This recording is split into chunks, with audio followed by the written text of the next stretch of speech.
बुढ़ापा पेंशन पे समझौता नहीं था, हरियाणा को लूटने की छूट में समझौता था।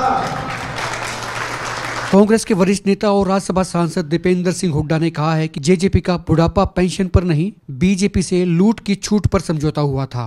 दीपेंद्र हुड्डा आज झांसी में कार्यकर्ताओं को संबोधित कर रहे थे।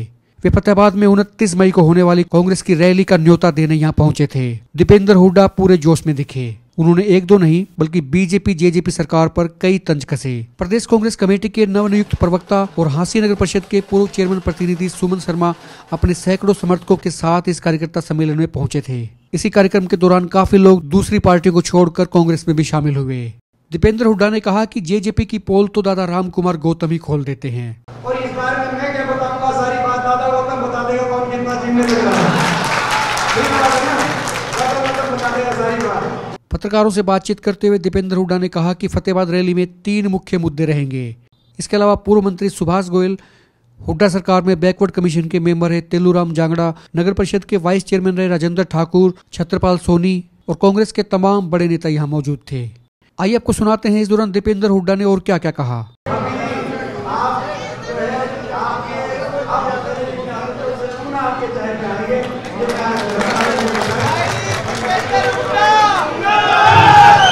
बहुत से परिषदों के चुनाव में भी सिंबल पे लड़े थे।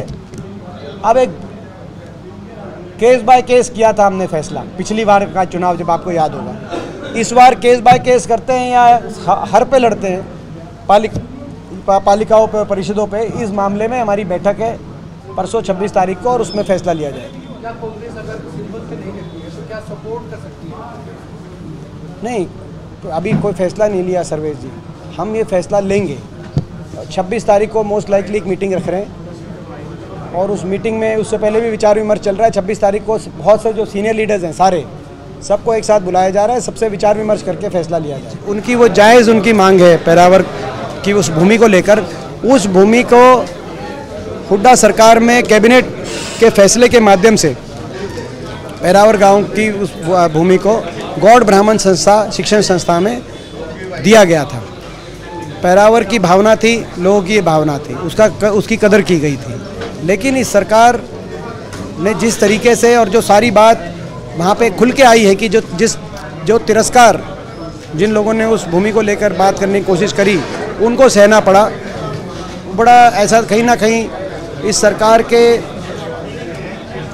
जो ब्राह्मण विरोधी इनकी मानसिकता है उसको वो कहीं ना कहीं दिखाई दी। जिस तरीके से अगर आप उस पंचायत में देखेंगे तो इन्हीं के जनप्रतिनिधि, चाहे वो दादा गौतम हो चाहे वो डॉक्टर अरविंद शर्मा, उन्होंने जो सारी बातें बताई कि सरकार कैसे चल रही है और कैसी अनदेखी का सामना करना पड़ रहा है, तो ऐसा नहीं होना चाहिए। कहीं ना कहीं इसमें सरकार को जवाब भी देना चाहिए और वो जल्दी से उसमें निर्णय लेना चाहिए और वो ज़मीन पूरी तरह गौड़ ब्राह्मण संस्था को तुरंत देनी चाहिए। साथ ही कोई ऐसे शब्द जहाँ बोले गए, हम उस शब्दों की का तो नहीं समर्थन करते। जो हल्के शब्दों का प्रयोग किया गया कुछ जनप्रतिनिधियों द्वारा, चाहे वो डॉक्टर अरविंद शर्मा जी हों, उन्होंने जो हल्के शब्द बोले उस मीटिंग में, वो तो स्वीकार्य नहीं है।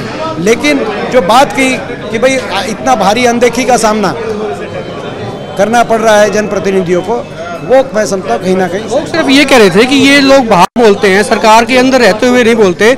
सरकार का विरोध तो करते हैं लेकिन बाहर करते हैं, अंदर नहीं करते। हाँ, और वो यू टर्न भी ले गए जो मेरी जानकारी में आया है।